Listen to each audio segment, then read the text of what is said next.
So, welcome everybody to the first of the 2025 Winter Spring webinar series being hosted by New Hampshire Farm to School and the New Hampshire School and Youth Garden Network. My name is Stacy Purslow. I run the New Hampshire Farm to School program and help coordinate the New Hampshire School and Youth Garden Network. So this is the first in a number of webinars that we'll be having through into March. So hopefully some of you will also register for those. Uh, so today's webinar is called Flex Farming in New Hampshire, and we're going to hear about it from Sam, who is from Fork Farms, New England, and Jackie, who is a school nurse and lettuce grower at Thornton Ferry Elementary School in the Merrimack, New Hampshire School District. So before they start, we're gonna leave time at the end for some questions and discussion, but you can also put questions into the chat, just in case you don't want to forget them later on.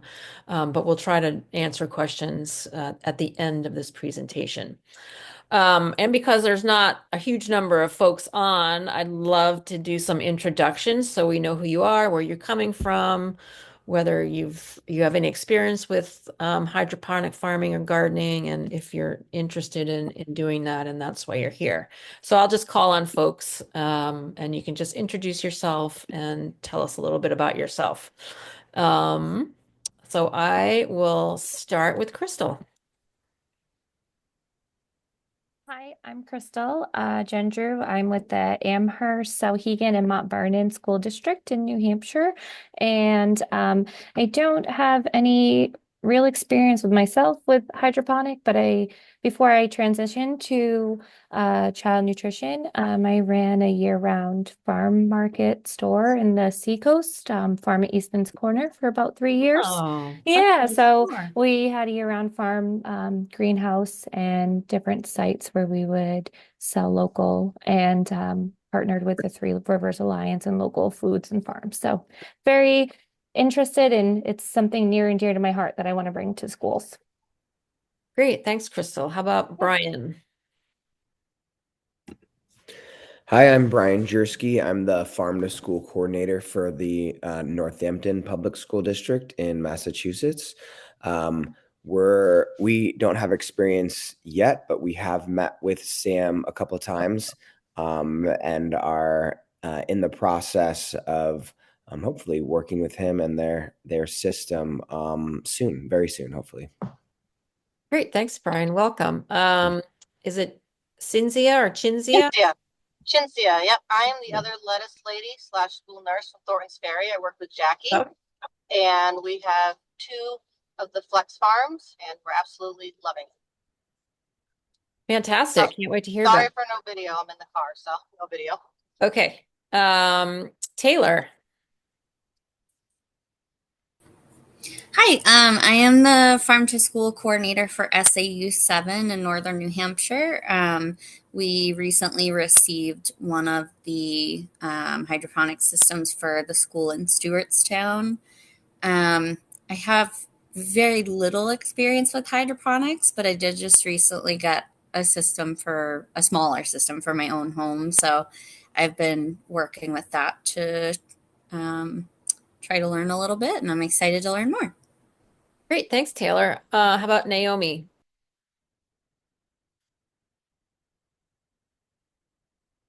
She said she might have to step away, so we'll get back to her. Amy. Hi, everyone. My name's Amy McGregor. I'm a child nutrition program specialist for the Office of Nutrition Programs and Services. We do have a flex farm here at our office at the Department of Education. So we've been harvesting our own plants and hydroponics here. And there is a grant that went out. So if there are 15 schools that were awarded the hydroponic system as well. So that's been fun kind of navigating that with everybody. Well, great. Thank you. Not sure who was on the phone, but maybe they'll call back in. So I'm going to turn it over to Sam. Oh, here's Naomi. Naomi, we were just doing some quick introductions. So just introduce yourself and your interest in hydroponic farming. Sure. Well, I work at Pleasant Street School in Laconia. I run the after school program, but I'm also part of Ag in the Classroom, and I'm the or the school district's farm to school rep. So I'm just trying to get as much information as I can and our what options we have out there to try to bring more ag into the school. Great. Are you working with Kristen Olson at all? Okay, Yes. great. Yeah. Great. Mhm. Welcome. So now I'm going to turn it over to Sam. Awesome. Thank you. I'm going to share my presentation here. It's great to hear from everybody, some familiar faces and some new folks. So I'm very excited about that. And I'm going to go through a slide deck here. Some of it will be mine, some of it will be Jackie's. But I really would like to leave room for questions because I know there's varying levels of knowledge and experience. So if you have anything like Stacy said, put it in the chat, and we'll get to it at the end. I want to leave as much time for that as possible. Just a little bit about me. I'm from the Midwest. We are a Green Bay, Wisconsin founded company, and we are just lettuce ideologues. We think we can change the food system. We believe that food is a human right and that we can do a little bit better than what we're doing right now. My mother was a food service director for 26 years, so it's kind of in my blood. I'm passionate about it. I also have a biology degree in plant diseases, so I have a foot in kind of two of these worlds, which is really fun because I think it's this interesting in between of STEM education and food access. And we find that others agree with us. So it's been really fun to um, partner with people out here in New England, which is what I do all the time. So I'll start with that. That's a little bit about me. Jackie, I'll let you talk about your illustrious career when I'm done with my part and they can get to know you a little bit. So I'm going to share this now. If I can figure out how. I'm not sure I see the share option, Stacy. It should be down on my Zoom screen. It's at the bottom of your Zoom. If you, There we go. pull up chat, react, all that. Is this working? Yes. Right. All right. So everyone knows what day it is. And here's me and Jackie. So what we're going to talk about today is all of these things, including what is hydroponics and what it is that we do at Fork Farms, how the Flex Farm works, and some of the applications of it, and how others have started their programs, all the way from procurement to what it is that they're actually doing with it. Jackie's going to talk about some of that really fun stuff that she's doing. So I know we have some relative beginners and some that might have heard of this before, but essentially hydroponics is just growing plants without soil. It grows directly in the water. This is pertinent because it offers a lot of really interesting scientific, questions you can help ask with your students and engage with our STEM curriculum to learn about how that process works, plant development itself, and some other things. But it also is interesting from an operational standpoint. It gets cold here, like it is right now.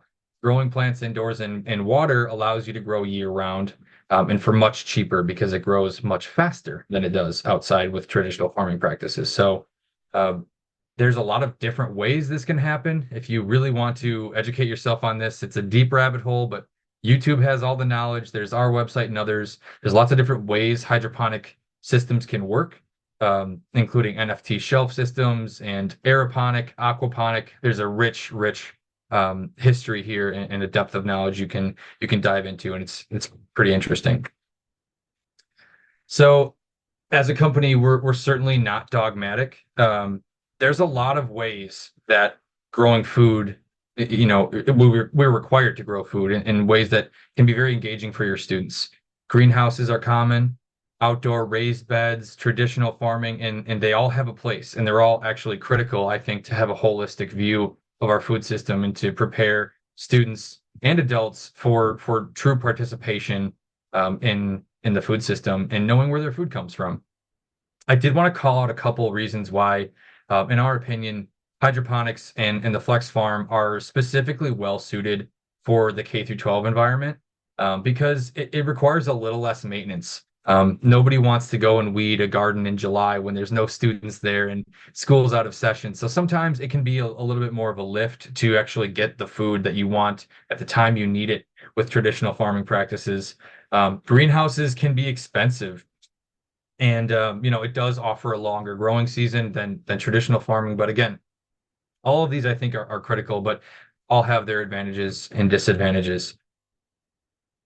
So we're going to talk more about the actual flex farm itself and how it works now. This is my friend Megan, and she is elbow deep in lettuce in a flex farm, as you can see there. And it does get that full. Amy can attest. Some others that might have seen them, they really do look like that, and it's a beautiful thing to see. So here are two flex farms, one empty and one full, obviously. So a little bit about how the system works. It's pretty unique, and we're the only ones that are doing it this way, which is kind of our secret sauce. We are doubling down on energy recapture. How the flex farm is established to be the most efficient hydroponic growing system on the planet, which it is because we're encasing that light with the lettuce instead of the other way around. So a lot of systems you might have seen have a central post, and then the plants grow on that post and they shine a light in onto that post. But you have to have a pretty high wattage light to get the energy you need to those leaves at a close distance to get substantial growth. That results in higher costs of operation, a lot of energy waste, to be honest, and it doesn't really let you play with the numbers to where it's truly a viable cost of production to grow food at scale. When you close this flex farm, it actually encircles that light, and that allows us to dial the wattage down so far that we're able to grow 25 pounds of edible portion greens out of one flex farm every 28 days for about $1 per pound. So it's pretty impressive when you think of what lettuce costs. Those of you in food service, you're probably running some numbers in your head right now. If you're watching this in the future, you might be doing the same. It's a pretty attractive way to grow a small to medium or even large amount of food, depending on what you're looking to do. This is going to be the same product you would find from Little Leaf Farms, any other high-end hydroponic farmer, and you can do it for that, like I said, $1 per pound. So more nuts and bolts. The system is cylindrical in shape, and what you're looking at is it's cracked open on its back hinge like this. And that's how you get in there to do your checks. That's how you harvest. That's how you plant. But the system sits closed most of the time. Can kind of guard from some little hands getting a little bit too curious. So it does have that added benefit. On the bottom, you'll see where it splits around the light tower. There's two sides of a tank that's actually joined. You're going to put about 35 gallons of water in the system, and you're going to plug it into AC power. Because it is so efficient, there's no facilities, like adjustments required. You don't need to have 220-watt power or anything crazy. The same outlets you would plug your computer or phone into, you're going to plug this into. You need one plug for the light and one plug for the pump. That's it. You can run it on an extension cord or really any other way you can get power to it. There's no plumbing directly to this. You don't need a water line. We have a lot of partners that just bring a bucket or they wheel this over to a mop sink. As you can see, it's on casters. I don't know if I would want to wheel it all around the entire building every day, but you can certainly kick it around down the hall and use that to drain it or fill it or service it as needed. So in the inside of the chamber, you'll see that there's a bunch of dots in there. Those are all the plant spaces. There's 288 plant spaces per flex farm. And for a crop like lettuce, you're going to grow every other hole so it has some room to bloom out. So you're going to grow 144 heads of lettuce at a time, and that will get you to that 25 pounds of edible portion. So I'm going to move on now. Here are some of those metrics I was just talking about. The return on investment is sometimes really important to some of our partners because of that low cost of operation. It's the shortest ROI on the market. This says 2 years. It's pretty conservative. I think it's actually under a year and a half at this point. And unfortunately, that's due to, in some ways, the creeping cost of greens, right? So it's all about what you're producing actually worth in the market. And we all know that really is only going up these days. It's expandable and easy to connect, versatile, hence the name Flex Farm. And it's all made in the US. And the dirtiest parts of it are dishwasher safe. So another couple important pieces of information. for some of our food service partners. So this is where I want to talk about the partnership with us at Fork Farms. It's really three main points. There's the technology itself, which is the Flex Farm and the ability to grow food, all the hardware. And then there's partnership, which is via me. That's a big piece of what we do. And then there's the technology and educational resources that we offer, and we'll get into that too. But when we talk about partnering with somebody, we do you truly mean that? I hope Jackie and Amy can experience that as they have already and attest to it, because we think that that's a really important missing piece. We don't find that there's a lot of people that are like, no, you know what? I want to serve less fresh food and I want it to be more expensive and I want it to be less accessible. Everybody agrees with those things, but it takes time, it takes effort, it takes knowledge, and it takes some help along the way. And that's what I do for a living. That's what I'm out here to do. So we think that this can really help catalyze those relationships within the district and make it a lasting program, not so much a flash in the pan that is going to be a fun, like educational tool, but end up getting dusty in a closet. That's what I'm here for. And if you find that's a path you're going down, please call me. I live right here in Concord, so as far as New Hampshire is concerned, you're all a pretty short drive away compared to what I'm used to in Wisconsin, at least. So that's our three-prong partnership. And like I said, we really believe that food is a place where we can come together, and that if we can connect our kids and our students to food at a higher level, we can do a bit better than the way that our food system is operating. And I know there's a lot of like-minded folks in this area and on this call. So I don't have the 2024 impact yet, but here are the 2023 numbers. This is just talking about how many servings. It's a lot more now. We've more than doubled this in 2024. Lots of harvests. We've got probably closer to 4,000 flex farms out there. Actually, probably more than that. It's really hard to nail down because there's a lot of me out there doing other things in other parts of the country.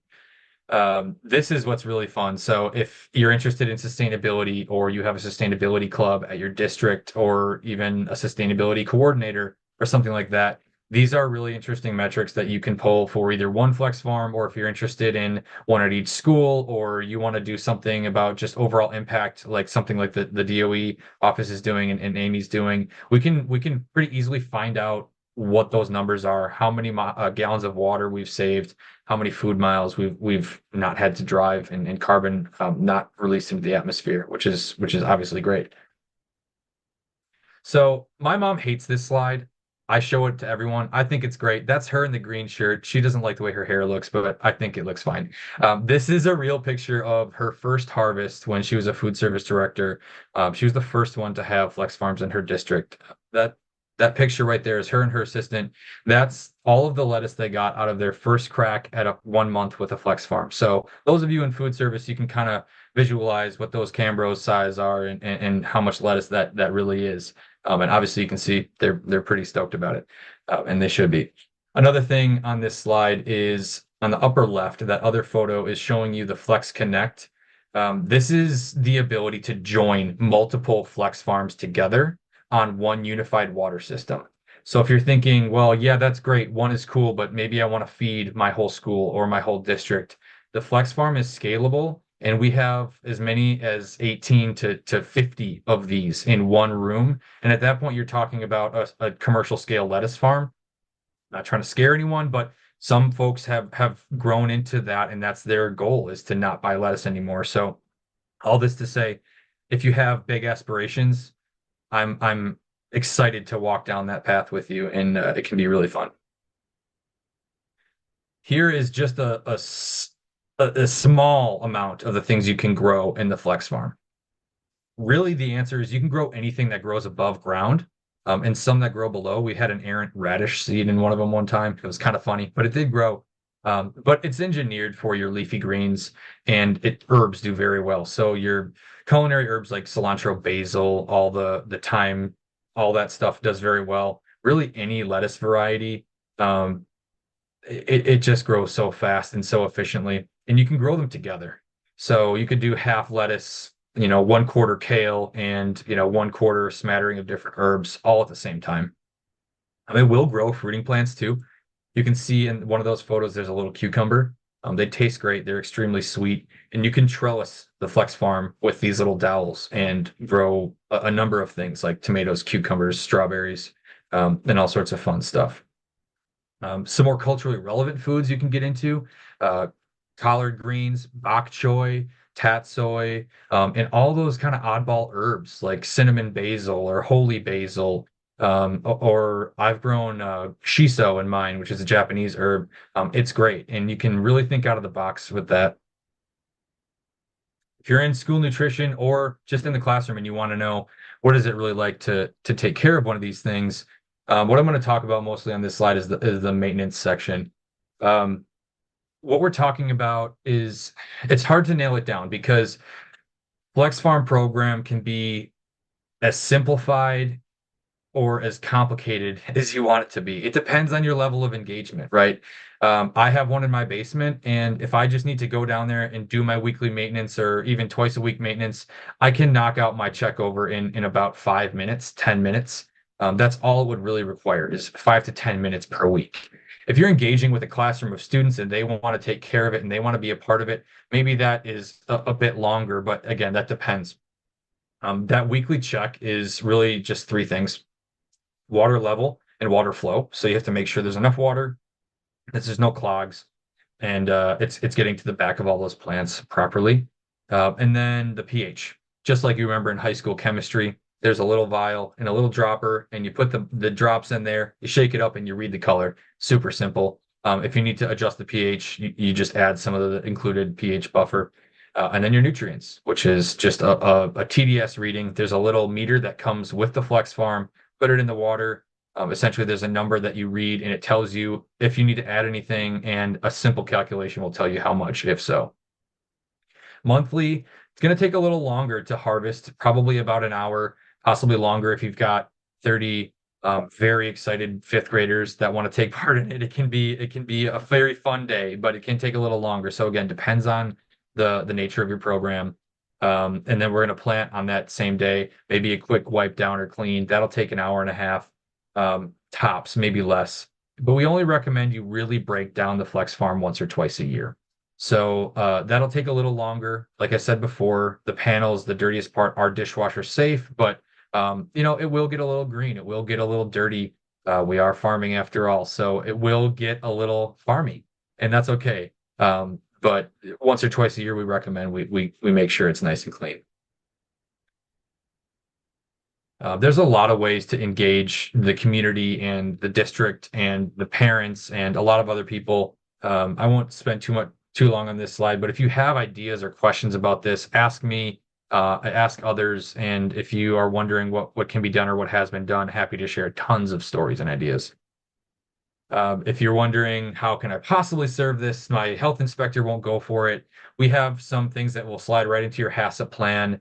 We've done this many, many times over again. The reality is it's the same as if you were to buy local produce from a farm, and the same serve safe guidelines apply just as anything that comes through the threshold of your kitchen. You have to wash it according to the serve safe guidelines, and it's no different.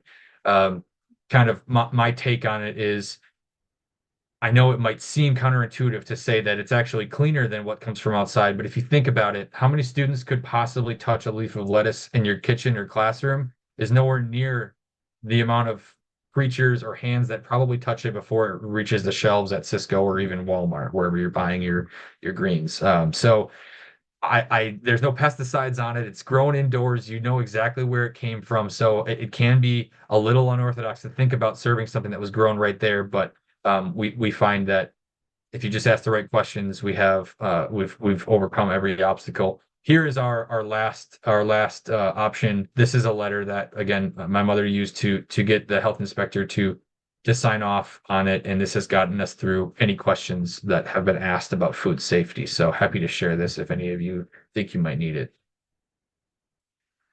Procurement. How do I get one? That's probably what a lot of people are here to ask about. I don't want to steal the DOE's thunder. I hope you all go to their webinar. I don't know how much they're going to talk about this, but I'm sure it's going to be partially or somewhat included. They had a great grant that at least 15 people are getting a farm or have gotten them already. So that's a great option right here only available for those in New Hampshire. That being said, I've had conversations with others locally that are reaching out to Rotary clubs, Knights of Columbus, PTOs, any sort of community or church group that does this sort of thing. Healthcare. I know some hospitals are more than willing to donate for some of these things. And then, of course, there's equipment grants. If you have access to those, it does qualify as kitchen equipment, and USDA grants. Any Patrick Leahy Farm to School grant, the UAIP grant for larger ones. There's even some scales grants out there, which are like $500,000 to $1 million. We have partners going after those for really big programs. So again, let your imagination run wild. There's a lot of places to go to. I will say this though, most of my partners are funded directly, and that's out of either their school budget or the food service budget, and they buy it outright, because it can touch a lot of districts, right? So usually that partnership, or not districts, but departments within the district, usually that partnership looks like, hi, I'm the food service director. I really want this and I want the food. If I buy it, will your STEM students run this? And I don't have to dedicate labor hours to it. That is a match made in heaven, if you will, because everyone's getting what they want. It's a win-win. And we can have STEM education paired with affordable, fresh food access. If you have more questions about the nuts and bolts of how to procure one, again, reach out to me. I'm happy to work with you on that. So again, these are the metrics I want to really drive home. 25 pounds is 300 1/2 cup servings. That's a lot of food in 28 days, and that's just about 12 cents a serving. So if you're keeping track at home, or if you're watching this in the future in recording land, I'm curious what you're paying. If you have any feedback, please email me. I'd love to hear what's going on. I work with a lot of different states, so it's different everywhere. I wonder what your feeling is about that. But for a hydroponic lettuce, it's pretty hard to beat. Um, and it can also be a really great catalyst to give agency in the district. A lot of times, the food service or the STEM teachers or farm to school coordinators or some of you out there, you have these great aspirations to do things, but it can be really hard to garner that support. This is a really hard thing to say no to when we continue to remove obstacles and we continue to drive through our partnership. And I can come to your school and I can meet with your admin team and I can say, hey, this is what we've done, and I'd love to do it here. And it can really give a voice to you and your team that want to do this, and your students that are potentially really going to enjoy this too. That's what happened in my mother's case. Is she wanted to do this, and she scratched and clawed her way to get one system, and that one turned into four, turned into 16, turned into them never buying lettuce from an outside vendor again. So it took time, it took effort, and it took partnership. And I'm not here to tell you that it's going to be easy and overnight, but it is possible and fun, I think. Okay, so I talked earlier about the three things: the technology and the partnership. We've talked about that, but the third thing is our educational resources. Every flex farm, whether you have one or a million, doesn't matter. You get access to an NGSS aligned K through 12 curriculum. That's for you and your entire district in perpetuity at no cost. There's no subscription fee, nothing. We believe that that is another missing piece that has allowed this to be a lasting program in a lot of schools. Because if we can tie this into the culture of how the physical science class teaches, or what have you, we can really, have this great ecosystem where the lettuce flows through into the kitchen or even home in Ziploc bags, and have that happen year over year. The curriculum is really robust. Here's a sample of it here. The NGSS standards are pretty nationally recognized, but it's really cohesive, and it all works together. What I really like about it is it's not just, hey, the Flex Farm is great and Fork Farms is saving the world. It's a lot bigger than that. It's about, how is our food packaged, or how do you compost, and how do we feed 8 billion people on planet Earth? So it's much larger than just our technology and what we do. And we get great feedback from it. Again, happy to share that with you if you'd like. So this is kind of the whole ecosystem and how it works. Here's a picture of one of those larger farms I was talking about. This is a really cool example because what's happening here is there's it started with that picture on the bottom, that one with the lettuce in it by the food line there. And she had one which turned into one at each school in the district, which turned into why are we still buying lettuce from US Foods? And what's happening in this room is there's commercial scale lettuce growing operations mixed in with a STEM lab, essentially, where the STEM students come in and run a bunch of experiments on different produce they can grow. And the special education students are coming in to help run the 12 farms that are just growing lettuce. And all that is run kind of and curated by food service. So it's this great meeting of the minds. And again, this took 3 years to go from that one to the 18. But again, just showing you what's possible, but not necessary. Sometimes that's just not what you need, and that's great too. There's a video on this one. Caitlin Torianen is the coordinator over there. I'd love to have you hear from her someday. I can send out this video later on, or we can post it somewhere. There is a program if you decide to do something like that that is specifically geared for larger cultivation programs. So don't feel like you're going to be left in the dust trying to figure that stuff out yourself. And tons of support from us. And another thing that is we find our partners really like is being able to brag about your program, being able to brag about whether it's in the food service program or the farm to school coordinators, sustainability club or the STEM education classroom. Districts love to brag about it. They love to put it in their newsletters. They love to show the parents they're doing something innovative and cool and healthy and lasting. And we want your stickers and your logos all over it. Do all sorts of fun stuff. And we find that it goes over quite well. Social media ideas too, posting about it, getting the word out about what you're doing. And if you're wondering, okay, well, how could I possibly get this done?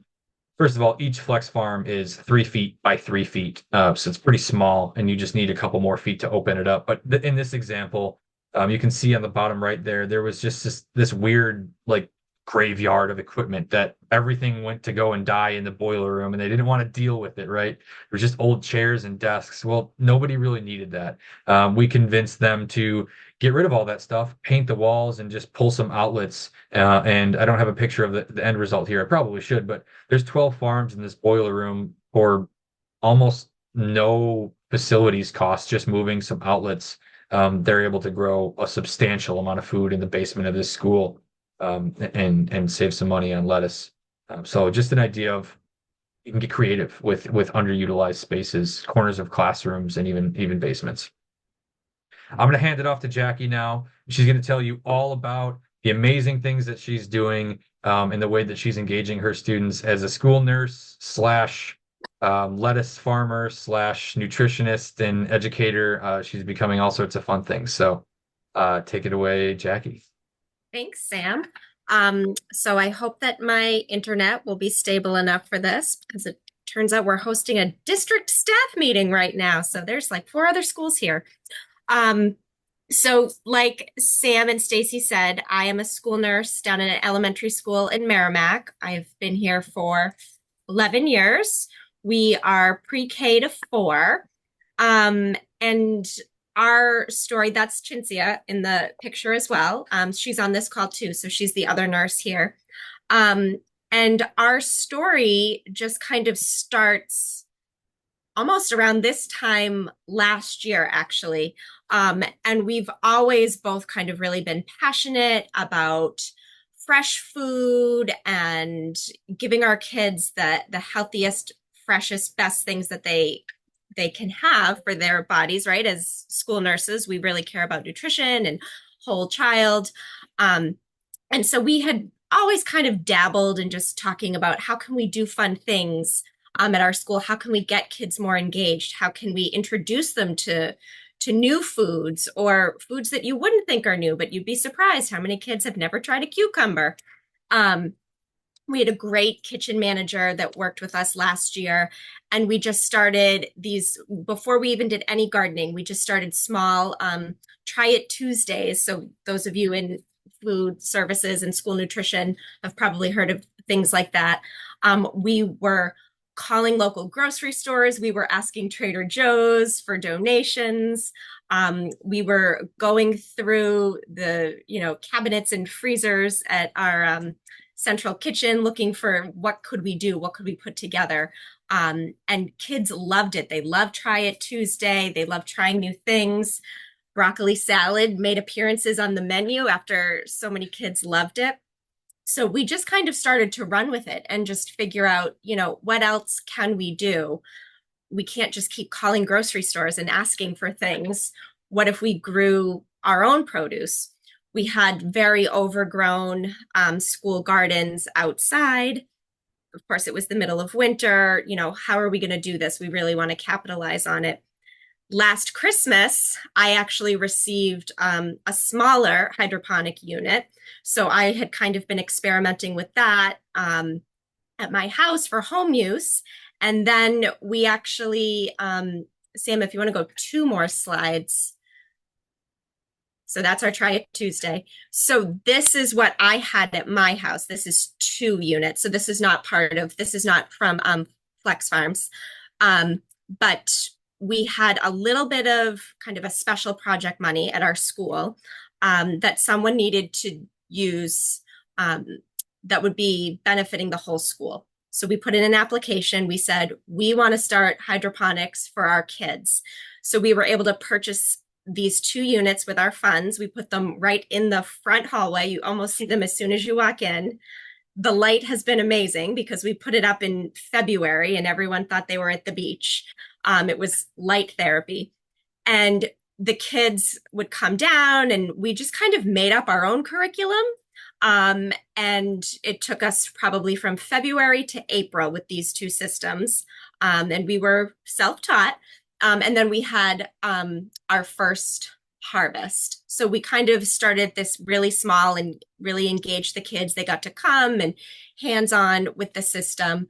And if you go to the next slide, these are some of the kids participating, and they were helping to prepare the salad. And it was a great day. We had this big community harvest in our cafeteria, but it was just for 3rd and 4th grade.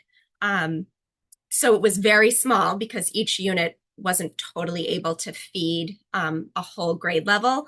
But the experience that the kids received, they loved it and they would talk about it all the time. So we kept growing various things in these small units. And tomatoes, the kids were so excited for the cherry tomatoes and they would walk by it every day and talk about the colors, and we see flowers. So we were doing all sorts of hands-on learning. And then if you go to the next slide, Sam, we started something we called the Great Tomato Giveaway because everybody wanted to eat these tomatoes. They were so excited. But we weren't growing 500 tomatoes for the whole school. It was just a few little plants. So every time that tomatoes would be ready to harvest, we would do a big, spin on the internet wheel, and the principal would come on the intercom and we would call kids' names down because every kid loves to win something and have their name on the intercom, right? And these kids would be running down the hall. We won tomatoes. So excited. We had kids that swore they would never eat a tomato, but because they won the tomato and the whole class was cheering for them, we had kids trying tomatoes. They're tiny little cherry tomatoes. They're cutting them in half and afraid to eat them. And it was great. And so we thought, how can we grow this, pun intended, to something bigger that could really make more of an impact in the cafeteria? Could we start serving more fresh produce? Could we serve salad? Our kids don't get a lot of salad. We don't have a full kitchen at our elementary school. All of our food is prepared at one of the central kitchens and then brought over. So it makes it really hard to have a lot of freshly prepared items. So we actually had been on a informational Zoom call about hydroponics with all sorts of companies that was put on by the Kids Gardening Network. And Sam's mom presented. And I just thought it was so cool. And Chintzia, my colleague, we were looking at it and we said, how do we get one of these? Like, this is what we need. And we went down a rabbit hole. We were looking at, DIYs on YouTube and could we make our own thing? But we were really intrigued by the flex farm. So we set up a call and just chatted with Sam and wanted to learn more. And as serendipity would have it, the DOE was announcing a farm to school grant that they did last spring, I would say early spring. And he said, you could use this to help fund it. You should apply for this. So we started, putting in all the paperwork for that. But as grants do, they take a long time, and we were impatient. So we're talking to people about how else can we do this. Our parent teacher group actually had a line item that was never spent last year. So while we were working on the grant application, the parent teacher group came to us and said, we'd like to help. They didn't have enough to fund the whole thing. So we went to a local hospital and they were able to cover the difference. So between our PTO group and a local hospital, we were able to purchase our first system, which was, I think we probably set it all up. It was right around April or May, because we had our first harvest about 2 days before the last day of school. If you go ahead 2 more slides. Yep, there it is. So we had a big ribbon cutting ceremony. It was really exciting because Chincy and I had never done this before. So we kind of put it all together and we kept it behind a screen. So the kids had no idea what it was. We told them all sorts of things were happening behind that screen. We told them it was a hot tub. We were telling them we were growing lollipops, all sorts of crazy things, because they could see the light coming out, but they couldn't see what we were doing. And we wanted to wait until there was this full harvest. So we had St. Joe's Hospital representatives come down. We had reps from our PTO group. And we did this at every lunch for all of our kids. We did kind of a big unveiling with a ribbon cutting. So, we cut the ribbon 4 times. And then we opened it so that the kids could see all the lettuce. And then we took a whole head out so they could see all the roots. And then we asked them if they would want to eat it that week. And they were just through the roof. They were so excited to see what was going on.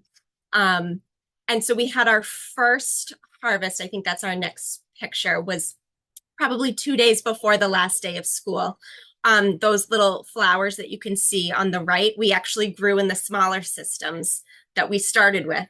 So now we kind of grow our big leafy greens in the flex farm, and we use our smaller systems to kind of grow some of the herbs and flowers that are edible, and some tomatoes, because kids love flowers. That was this year. I didn't get a flower on my plate. I want the flowers. And it gets them really interested and excited to eat. So we found out, it was around this same day, right before the end of school, we found out that we were one of the winners of the grant. So we knew that we would be receiving a second one for this year. So we had, big plans to kind of move on for this year. So this year we have 2 systems going in our cafeteria, as well as our 2 smaller systems in our hallway. And right now, if you go to the next slide, what we've been doing basically is lettuce in the lunchroom. So it's not actually on the line. It's not part of the full lunch meal. So we kind of wait until we have enough to harvest. And then the kids never know when it's going to be, really. And then they see us on our little tray, our little cart, and they get so excited. It's lettuce day, lettuce day. We've been called lettuce ladies. They call it lunchroom lettuce, like all sorts of things. The kids get really excited. So we just do kind of little taste testing. So everybody who has hot lunch can have it. If you have a home lunch, you can have it. And then they get a little dressing, they get a little flour. The picture on the left is hard to see, but that is a line that goes all the way to the back of our cafeteria. And that is the line for seconds, because the kids get so excited they want to come back for more. And we have kids that will eat the lettuce before they eat the chicken patty or before they eat the pizza, and they want to come up for more, and they're asking for thirds. So they're super excited about the lettuce. We've done 3 harvests so far this year. So I figure we did September, November, and then some right before Christmas and some right after. It's tricky because it's just two of us, and we do also have to be the school nurses, right? um, so we try to feed every grade level, around the same week so that, it's equitable across all grade levels. We visit kindergarten on a cart. We come in with our little cart. Everyone gets a little lettuce. Everyone gets stickers. If you go to the USDA, they have a website where you can get free stickers sent right to you because every kid wants a sticker and they say, I tried something, or taste tester. Anything you can do to really kind of get the kids engaged. If you go to the next slide, this is my little group. I call them my garden girls. They actually came to me this year because they were second graders last year and didn't get to participate. And they said, we really want to do more. We want to help you. We think everyone should get to, experience this. So we have kind of a little informal garden group where they come and they help harvest, they help trim. The picture on the left is we had an experiment where we had to trim the basil. So all the girls got to cut the basil cuttings, and then they put them in dirt to bring home to take care of over winter break so that they could grow their own basil at home. And then the rest of the basil that had to be harvested, we made pesto, which is sitting in our freezer right now until we can do kind of a try it Tuesday with like a pesto salad. So they are super excited. They come down and they help take care of it. We haven't really kind of dove into the curriculum aspect of it yet, because as much as I would love to kind of roll out the whole curriculum, our school just started a new reading program this year. So the reading program is taking priority. And so it was a lot for teachers. So we're hoping to just kind of slide our way in. We're hopeful that we are going to have more health education next year. We don't really have health education at the elementary level in our district. So we're hoping that kind of the state mandates that say you have to have health education, we can kind of use this and do kind of some food and nutrition education around that. But we have looked at the curriculum and kind of pulled parts of it out. It's really easy to understand and to walk through, right? I'm not a teacher, but it's been really great and kids are super receptive. It's easy to use. The other thing that we actually just did last Friday, I don't even have any pictures of it yet. We had enough extra lettuce after we did our harvest. So we're kind of waiting for our new group.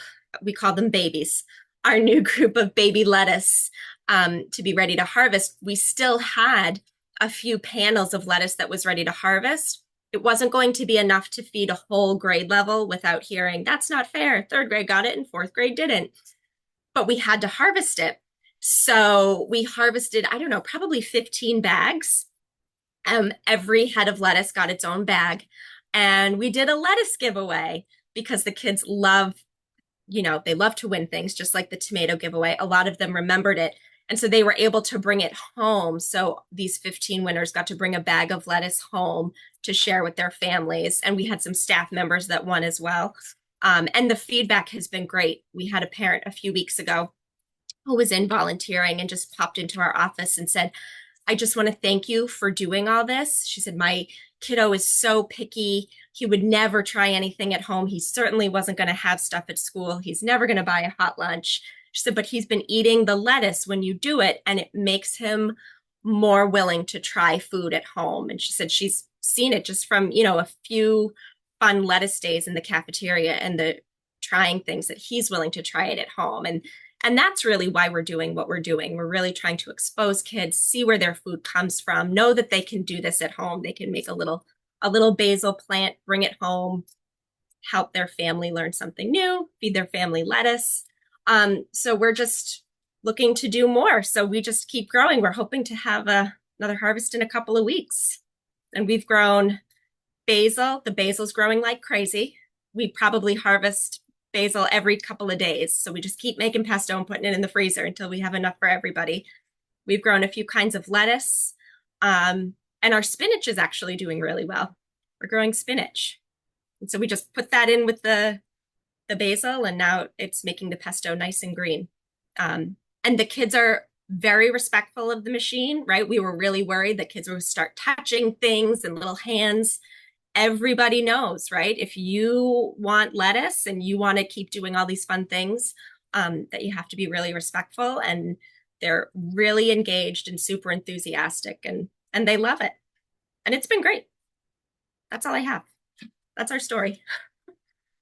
Great. Thank you, Jackie and Sam. There's a few questions in the chat. Naomi wants to know, is there an elementary curriculum?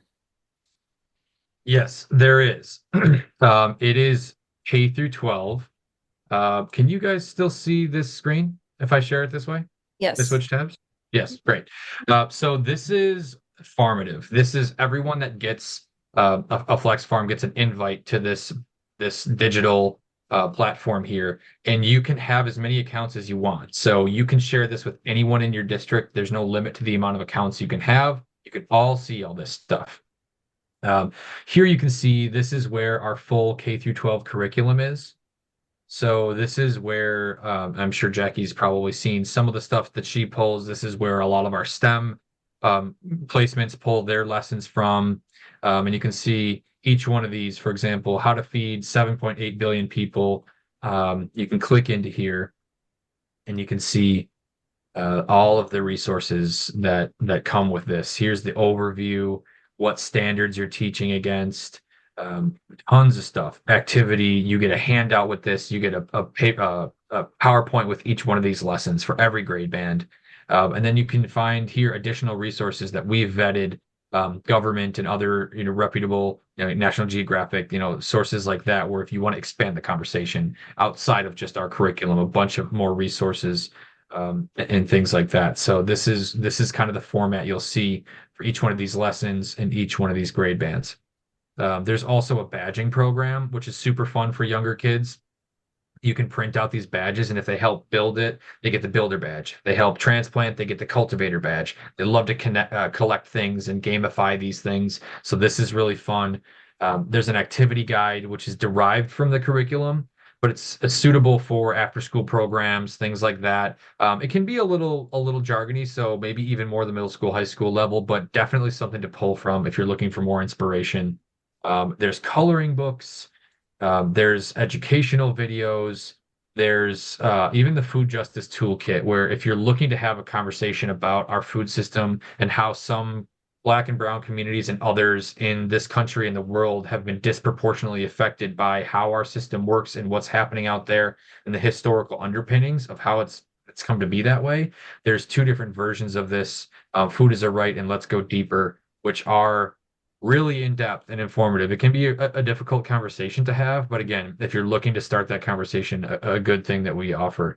Um, Other things you'll find on Farmative really quickly while we're talking about it, there's essentially a social media page here, a social media feed where you can click in here and you'll find anyone anywhere with Flex Farm that has access just like you do. They post on here and you can check out what they're doing, gain inspiration. You can like, you can comment. These are all real people, including me and some of my colleagues. So you can get expert advice here. And to be honest with you, a lot of our partners know just as much, if not more than we do. We learn a lot from people just like you that are doing this in schools. You can click this button and get actual help from a real person. Looks like it's having a loading problem, but her name is Riley. It's not an AI chatbot. It's a real human being, and that's what we do. There's also Flex Farming 101. If you're thinking, I have a black thumb, I'm going to kill everything, or I'm going to ask someone to do it, and they're like, no way, I didn't sign up for this. I can't do it. We can help you and your team level up your knowledge. There's tons of little videos. How do I transplant? How do I harvest? It's all here. It's accessible here and on the app anytime you want in perpetuity. Great, Sam. Taylor wants to know, is there a way to download the full set of lesson plans for each grade as one file? And is there an app to help keep track of maintenance tasks? There is not an app to keep track of maintenance tasks, but that's a great idea. And I'm always bringing stuff up to our team. That's a good idea. The app is essentially just what you see here on Formative. You can access all the videos, all the resources, all the printouts and things like that. But it doesn't step you through the growing process.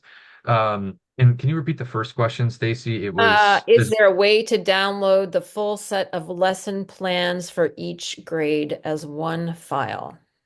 I don't think so, but there is an overview here. So if you click on this, there's a way to get in here, and essentially it shows you what the standards you're teaching against in the overview. So that might not be exactly what you're looking for.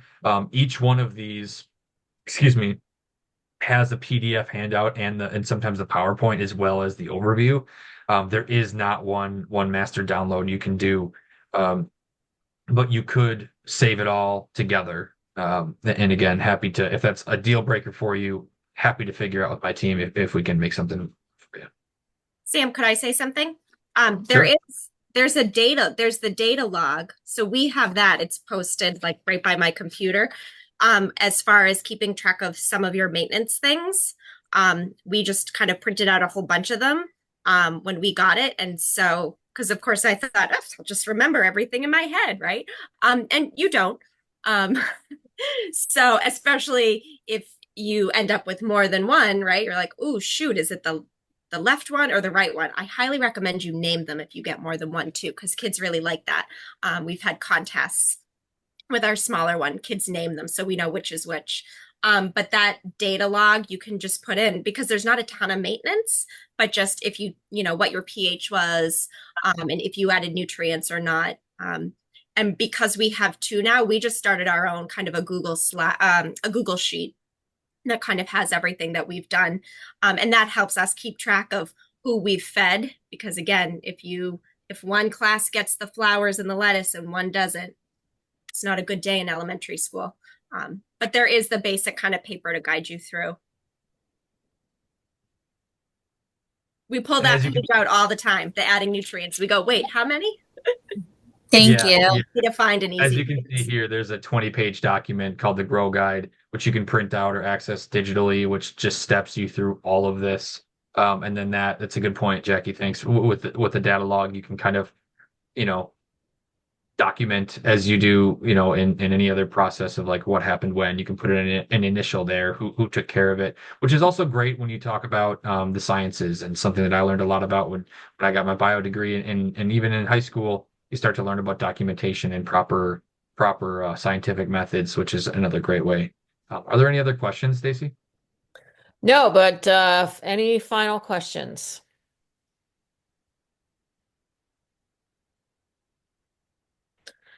Well, great. Can Thank I? Oh, you. sorry. Go ahead. I just wanted to add a thought. I just want to let everyone know that the lettuce tastes so different than the stuff you'd buy at the store. The kids and staff alike will tell you. I mean, it's just fresh. It's a huge difference. It's hard to imagine until you actually taste it. And also, the support we get from Sam is incredible. With our other systems, we've struggled when we have, a problem to be able to reach them to get a timely response. But Sam is always there, always ready to help us. So that's been a huge help for us. Those are my 2 cents. Thank you. Awesome. So thanks again, Sam and Jackie, for the great presentation. And I'm excited that there's so many of these going into our New Hampshire schools, and the kids are so excited about trying lettuce. It's awesome. So this is being recorded, and the recording will live on the New Hampshire Farm to School website, and I can also share it with Sam. You can contact him directly to get the link, and he will probably also be able to send it out to people in his network. So next week, there are 3 webinars coming up. Next Tuesday afternoon. So New Hampshire has a new local foods purchasing incentive program for schools. It's a pilot program, so we're hosting an informational webinar about that because the application to apply to be in that pilot program is also going to be opening up next week. So if you're a school food service director or a school nurse and you want to learn more about the program, about how schools can leverage state funds to buy local food, please join us. Wednesday, educating on a changing planet, drought-resistant and climate-resistant garden strategies, which is being hosted by the School Garden Support Organization, which is a national organization. It's not a farm to school one, so I won't be on it because they're hosting it. We just added it to our lineup because it sounded like something school gardeners might be interested in. And then on Thursday, turning the cafeteria into a classroom. Mostly this will be about compost and food waste reduction. There's a big effort in the state with some grants around for schools that want to work on food waste reduction and composting. So that's on Thursday. So hopefully I'll see some of you at those next week. And once again, thank you so much to Sam and Jackie and for all that joined today.